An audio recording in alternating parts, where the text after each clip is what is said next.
Good day, guys. We're here with Steve Innocente. Innocente, perfect. At the Innocente Brewing Company, or Innocent as I've been calling it. Yeah, good enough. So we're going to ask him the same questions we ask every brewer, just a quick throw-offs. I already know the answer to some of them, but hey. Favorite style of beer? Well, I'd have to say IPAs. Least favorite style? I'd say a porter. We're going to have to fight later. Favorite thing about the industry? Creativity, having fun making beer. Least favorite thing about the industry? Selling it. Hophead, Malt Maniac, Yeast Beast. Hophead, Malt Maniac, Yeast Beast. Yeah, which one are you? I'd say I'm a cross between a hophead and a yeast beast. Awesome. If you weren't doing this, what do you think you would be doing? Well, I often say if people say, "Oh, you're living the dream," I say, "You know what? If I was living the dream, I'd be a porn star rally driver." God only gave me driving skills and not much else. So, no, I think this is. I mean, I'm lucky enough to be able to do this, and it's good fun, and it's hard work, but it's good fun. All right. How did you get into the industry? Well, I was a scientist in Edinburgh for 10 years, and I was studying yeast. And we had our fourth child, and I just started homebrewing again. And I could, yeast, which is sort of a mysterious ingredient, wasn't really mysterious anymore. I dealt with it every day. So I started brewing again, and made beer that I liked, and I thought, well, I wonder how I was doing. So I entered a competition, and I ended up winning my category in Best in Show, beating some home brewers and some professional brewers in Scotland along the way, and sort of decided to go try out contract brewing. And it worked out well. The beer sold well in Edinburgh, and all the way down to London in some cases. So decided to leave science and come back here, and with the help of my parents, start a micro. Nice. You have 3 beers for the rest of your life. One you brew, one another micro brews, and one a macro brews. What would they be? Oh, that's a good one. Okay, I'd say right now I'm quite into Fling. I'd probably go with Fling. That's mine. One another micro does. I might say it's a toss-up between Jaipur IPA from Thornbridge in Britain, or the Colonel's Table Beer is pretty good. Oh, you know what? I might say Alchemy's Citraburst. That would be number 2. A macro. Oh, geez, that's a tough one. Would you count Brewdog as a macro? Oh, I don't know if they would fit or not. What's their barrel output? No, they're pretty big. If it's a Canadian macro, I would have to say, and I need to put a paper bag over my head for this one, 50. It's not the worst beer out there. It's not. I mean, that's the thing. These macros, the beer's not good, but they're always well crafted. Like it's crafted to perfection, and that's you can't discount them for the craft.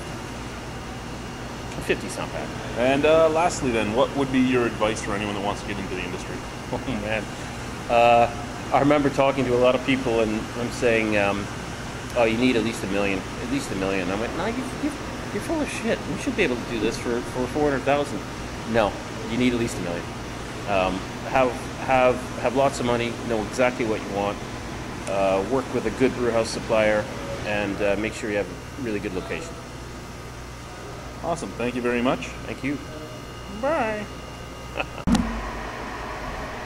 Hey guys, we're still here with Steve at Innocente Brewing Company. Cheers. First off, we're drinking some from Beyond the Pale. We're drinking their Darkness. My new favorite brewery. Yeah, great little brewery in Ottawa. So if you're in the Ottawa area, go ahead and check them out. Absolutely. Guy from Beer Guy Reviews really will tell you to drink them too. And yeah, we're drinking their Darkness. So first and foremost for you, could you tell us, now that you've been gone for so long, first off, how Ontario's beer culture has changed in the 10 years you've been gone, and the differences between Ontario's beer culture and the Scottish beer culture. Well, I think it's come a long way since I've been gone. The biggest thing I noticed is cask. Cask is taking off, and I mean, to be honest, it's a blast from the past. That's a wave of the future. If that makes any sense, because that's how beer used to be sold in the province, in cask, and you'd use your growler to take it home from the bar. Or the tavern at that time, but it's coming. I think, having lived in Edinburgh for 10 years and traveled throughout Europe, we still have a bit of a way to go in terms of how we perceive beer, but we're catching up like nobody's business. I mean, we're being held back a little bit, and I don't know if I should say this or not, but probably, you don't want to point it. We're held back by the LCBO in terms of the beer that they get. The selection that we get, it's not the same as the rest of the world. And you can even go as close as Buffalo and get a night and day Niagara different. Falls, even Tonawanda, North Tonawanda. If you can avoid the fires, you're all right. Joe starts them all. Yeah, we're coming along, but globally, I still think we got some ways to go. But there is some talented brewers and some great breweries here. It's just getting the average Ontario beer drinking palate used to different beers, like this one. Yeah, like this one.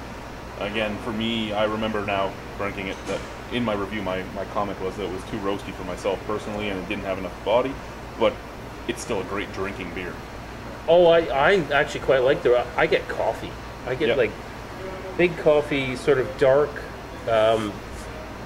85% cocoa chocolate in there, and I think it's a great session stout. Although the ABV is it's 5.6, that's sessionable.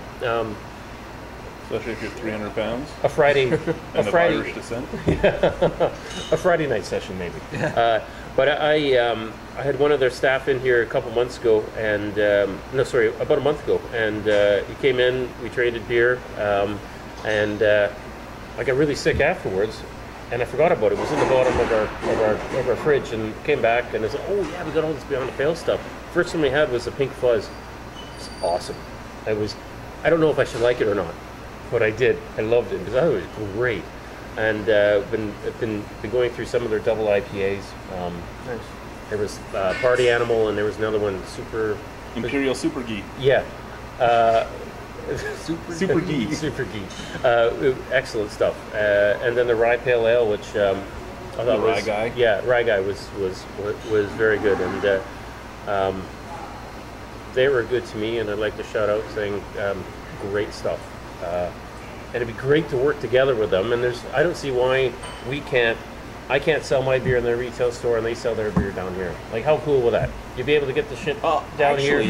Did you end up reading that? That was actually proposed as a bill. It was, but it's not going to go anywhere. No, I know. I just wish it would happen. Yeah. I mean, it would even give the OCB a better footing too. You want to join the OCB, you sell this many other OCB beers. Oh, I think it'd be great. That's a great idea. That is the way of expanding what the LCBO doesn't do. I mean, I would love to have private shops, but that bill on its own would at least alleviate some of the pressure. It would give you a bridge.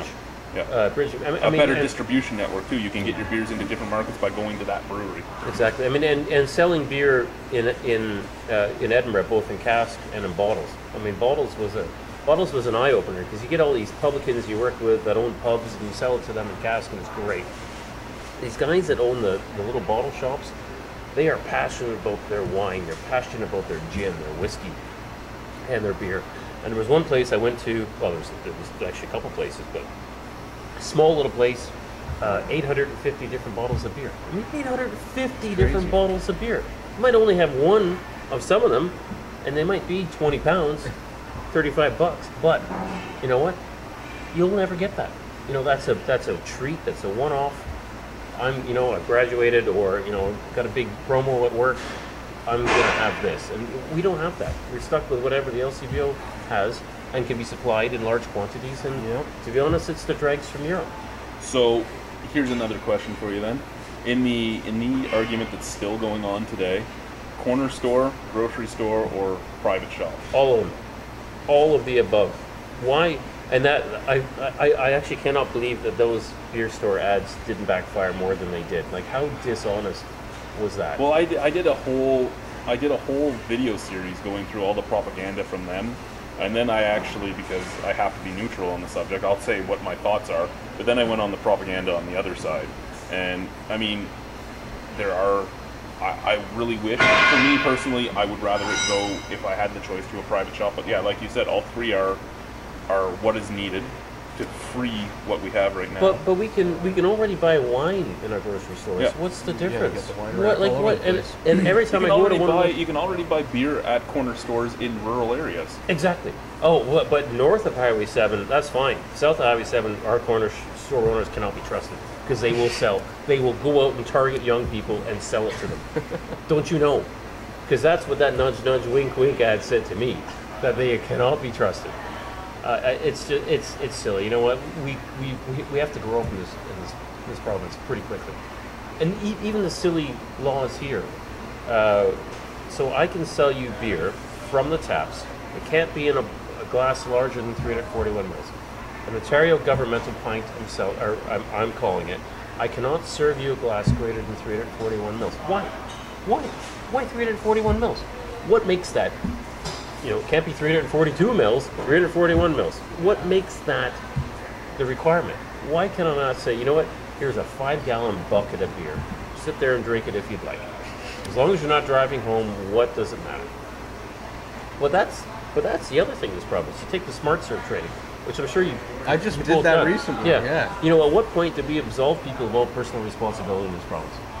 You know, right now, as it stands, I should take everybody that's had a beer here, a sample or not, including you two guys, home. I'm going to tuck you into my bed. We're going to cuddle all night long because I'm still legally responsible. If you get up, you fall down the stairs, it's my problem. Like, wow. Well, that's something that we've done in our society. I mean, McDonald's getting sued for making people fat. Or Companies coffee being too sued. hot. Hot Yeah. coffee. It's a coffee. Are you stupid? Don't put it in your lap. I don't put cold liquids in my lap, let alone hot liquids.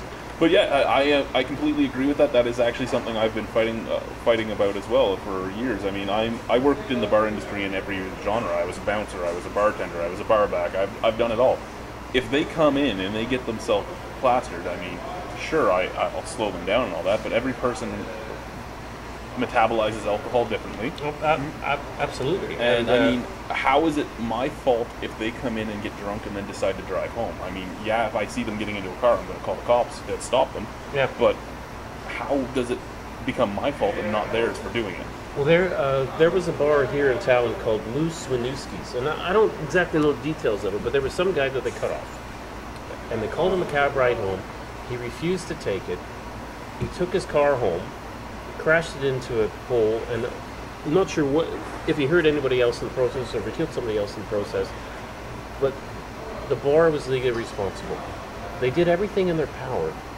Yeah, you're Save not allowed to physical tackle them and violence. take their Yeah, keys, but save you're physical supposed to violence. tackle them and take their But yet keys. they lost their liquor license for a month. Like, how silly can you get? So what? He came in, he was tipsy, they served him a drink. You can't always tell that somebody's tipsy when you serve him a drink. And the fact that he decided to drive home and they've done everything else that they could in their power, saving physical violence, to stop him. There's not much more they can do. You know, they can't pin him down and call the police. Well, Should they? that's Should they? you're not legally allowed to. Yeah, Lawsuit. exactly. So, you know, what do you want? Well, from I mean, people? I bounced for a long time. I managed a bar. We used to have all age shows in one of the bars I managed, and I was the bouncer at. And I was sitting at the door I bouncing. remember going to those shows. It was the very last show. It was the legendary Klopex show, the week before we closed. And this kid came down. He was probably like 16. Again, all age shows. He came down the stairs perfectly fine. Didn't reek of alcohol or anything. Goes in. 5 minutes later, one of my buddies comes out and goes, well, not 5, probably 15 minutes later. Like, apparently the kid had chugged a bottle of Jack before he came in and then chewed a bunch of gum. So he comes up and goes, yeah, there's a kid in there drunk out of his mind. So I go in, I have to take him out because if the cops come in, they're going to say we served him. We didn't serve him. No. But we got him out. We had to find out the number for his parents, get him home, and all that. But how?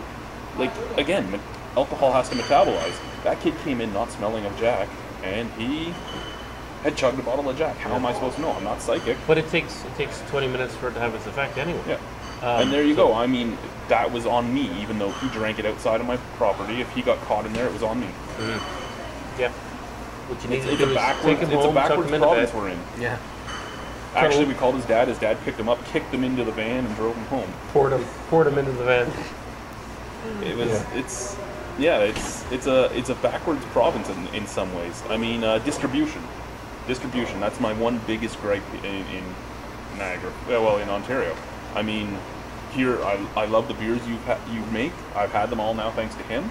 But if he hadn't brought them, I wouldn't have had them because of just the way this province works. Well, to get into the LCBO, you're looking at a 4-month process. They can tell me, 1, they don't like the names of the beer. 2, they don't like the labels. 3, they tell me what they want to make, and 4, they basically tell me what price they want to pay. The 5th one is to me the absolute kicker. If they don't sell my beer within 6 weeks before the best before date, they want 25% of the money back. At what point is it not my problem anymore? I sold you beer, that's your problem. That's insane. Like, I don't give money back to. You don't even have to a guarantee of where you're getting in. They buy the beer and then they ship it wherever they want it. Yes, and so they can place an order. They say, we want 3 pallets of beer. You've got your 3 weeks to deliver that, or else you're blacklisted. That might not be an official thing, but I've heard that unofficially. And, why would I want That's something I've talked about, too, is their demand. And when they make that demand, you have to get that beer done. Yeah, which is fine, because you're going to make money off it. You're not going to make a lot of money, but it's going to be a volume sort of... Well, yeah, as a small brewery, do you have the volume to get it there right away? I probably could, but it would be... you could, but I could, yeah. And I've seen your fridge and understand why, but can everybody else do it? No, definitely not. And should they? No, definitely not. I mean, I've got an LCBO store right down the street from me. 600 meters that way is an LCBO store. Why can I not walk there with 5 cases of beer and say, you know what, I'm the closest brewery, would you like that? Instead, it has to get shipped to Toronto and then shipped to a distribution Well, you can center do two chains, so I can do self-distribution through the LCBO, so I would target, everybody knows in each town there's that one beer LCBO, like the Beer Geek LCBO. Yep. You target that one, okay? So, but your job is to now, you've got your listing, you've got your virtual listing in the LCBO, now you need to go convince every other manager, or every manager of an LCBO you want to sell in to give up their precious shelf space for your product. And the other thing the LCBO are doing, and Grand River fell victim to this, was they're starting to limit each microbrewery to 4 So SKUs. many SKUs, yeah. Yeah, so Grand River... You used to be able to have as many SKUs as you wanted. Yeah, but, And like how many SKUs does Molson have? 25, maybe? 26? Labatt's probably the same. And that's another thing, too. If it's going to be 4 SKUs for a micro, it should be 4 SKUs for the big guy. But why would Labatt's and Molson even be selling? They've got their own private distribution channel. It's called the Beer Store. Why would they even be selling at the LCBO? That should be dedicated to us.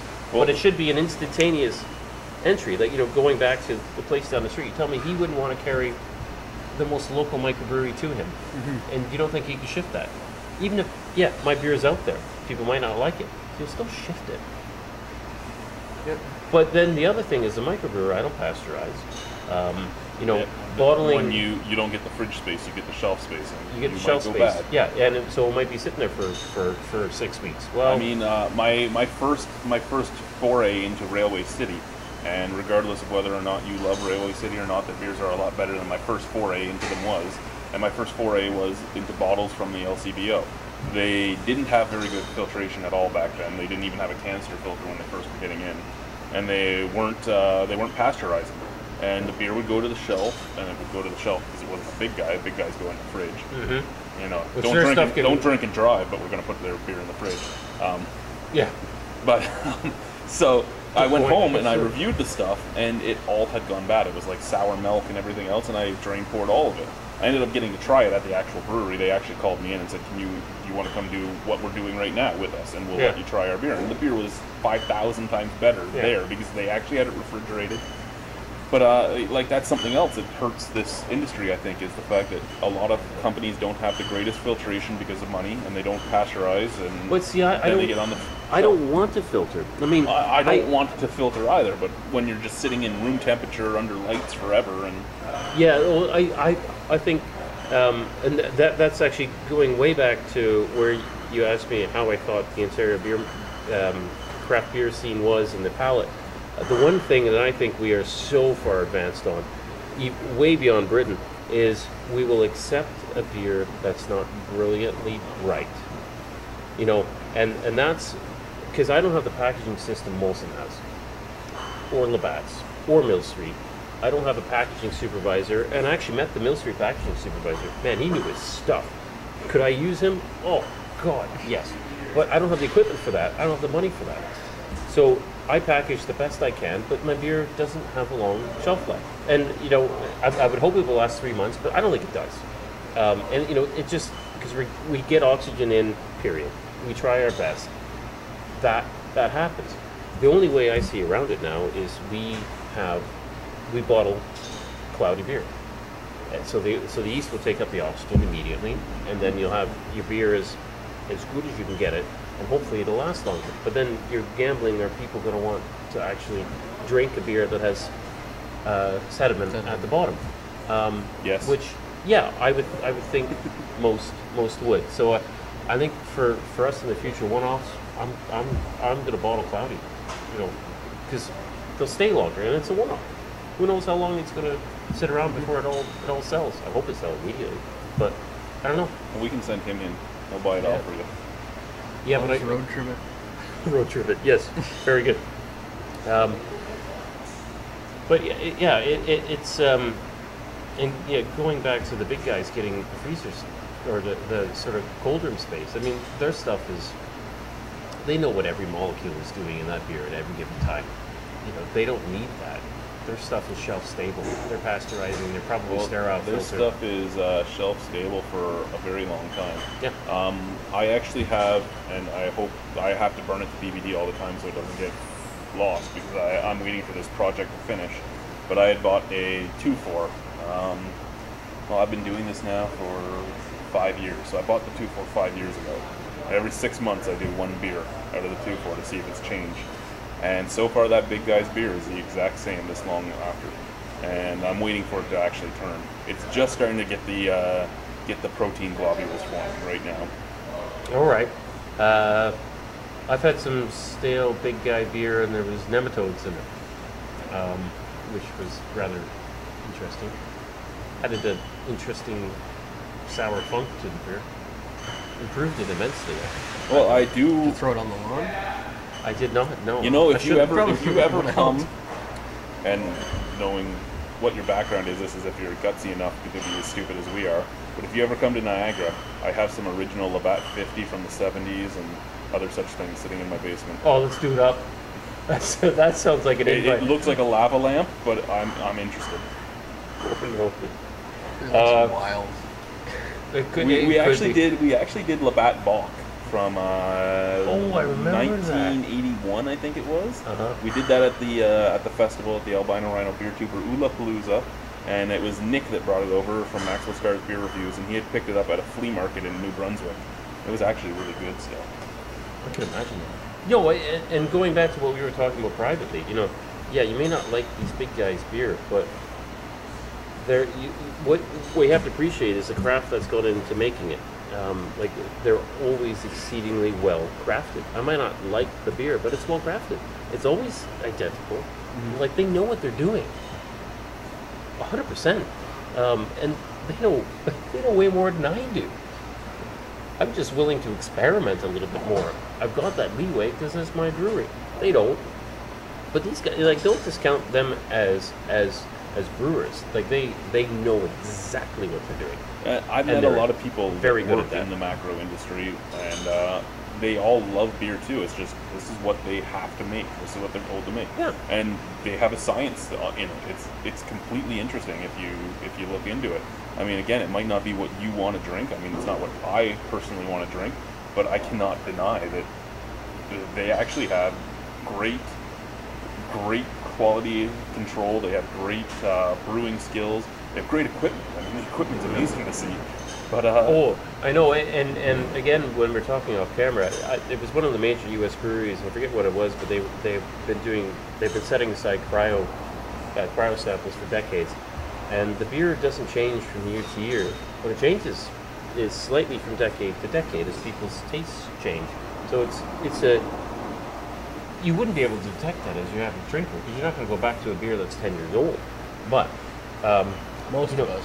Well, most of us, or 20 to 30 years old now. The fact that you can make the same beer in the 50s into the 80s, I mean, now that is skill. That's skill, science, and proper engineering. I mean, I'd never be able to do that here. Never. And I know the science behind the beer, but there's no way I could do it. Would I even want to? I don't know. I don't think so. I think the beer should change.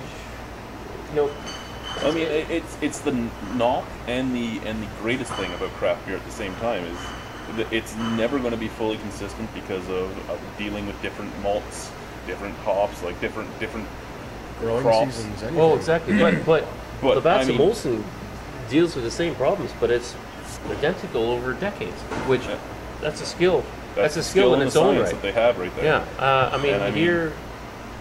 Yeah, I'm not going to bother. Let's just make some beer. No, but I mean that's again the greatest thing and the worst thing about the craft industry at the same time. I mean, it's amazing to have beer and it change each time you have it. I mean, that's awesome. But at the same time, it could be horrible because it could change and it might not be the taste you like. But you guys reviewed Conscience The two of those a couple of days ago. So and you didn't quite know what the difference was. 2 degrees of fermentation temperature. So the first batch that you had that was what you preferred was about 21 degrees Celsius. The second batch, I want a little bit more fruit flavors to come out, so I upped it to 23 degrees. That's it. I thought 3 degrees. I thought that's what it was, but I didn't want to misquote it. It's off camera. That's what he told me. And that's it was about 87 IBUs was what it is, whereas Bystander, which you had previously, was that's only 50, but it's more harshly bitter than what you think. This is dry, whereas there's a little bit of residual sweetness left in Conscience, but it's still bloody bitter beer. It's not for everybody. I do realize that. It's for me. And I hope there's enough people that are like beer that I like. I don't know if you have enough people in this area right here that would like it, but again, I think it's something that would blow up in Toronto. I think it's something that would blow up in the Ottawa area. Actually, to be honest, it's surprising here. And I had discounted not discounted. I hadn't planned on the sort of how supportive Kitchener Waterloo is on their local things, and I've been doing way better than I thought locally, and it's been great. Like I get my retail store, its traffic is well above what I had ever predicted. Now where it's lagging behind is my sales to bars and pubs, but right now it's a wash. If I can get the bars and pubs sales up, then yeah, we're going to be doing just fine. But now it's a little bit of a stressful situation because that bank account's dwindling and getting into negative territories, but you know what? It'll right itself eventually. Well, you haven't been open all that long, have you? It's only 3 months, and we're still following the business plan. We're still right on schedule. Mm-hmm. It's just frustrating. And I'm doing all this work and I'm still losing money, but we'll get there. We'll get there in the end. You just have to be confident about that, and that's where talking to guys like you, and you get those slight reassurances, and yeah, you know what, you're on the right track. Well, I may not like it, but there's enough people. I said it in I think it was the Fling video where I was talking about how there is 3 main things in a brewery: the people, the beer, and what was I saying? The third one, the price. And it's very hard to find all 3 together. And I mean, now I've actually got to meet you. I was just going by him, and I would say, just like I said, it's the trifecta here. I mean, of every brewery I've been to, I've done these videos in about 35 of them now. I'd say about 6 of them had the trifecta. Most of them had 2 of them, but the third wouldn't be in there. And I mean, it's something that I think helps build the business too. I mean, as people will get to know you and get to see the place and everything, you'll see things explode. Yeah, and to be honest, it's a lot of work on my part, because even selling to bars and pubs, I can't have a sales force now because they want to meet me. They want to see my passion behind my product, and which is great. I want to be that initial contact person. I want to be your contact person for the initial 6 months or so. But my goodness, Toronto trip, that's a big day. Like I sure. It's a full day. Well, I'll spend behind the wheel six and a half hours driving, and then it's still a 12 and 14-hour day, and then sometimes you got to call on during a lunch service or a dinner service, which I hate doing, but when I'm there, I'm going to risk it now. I'm apologetic, but you still need the risk, and I really love to get a Toronto salesperson.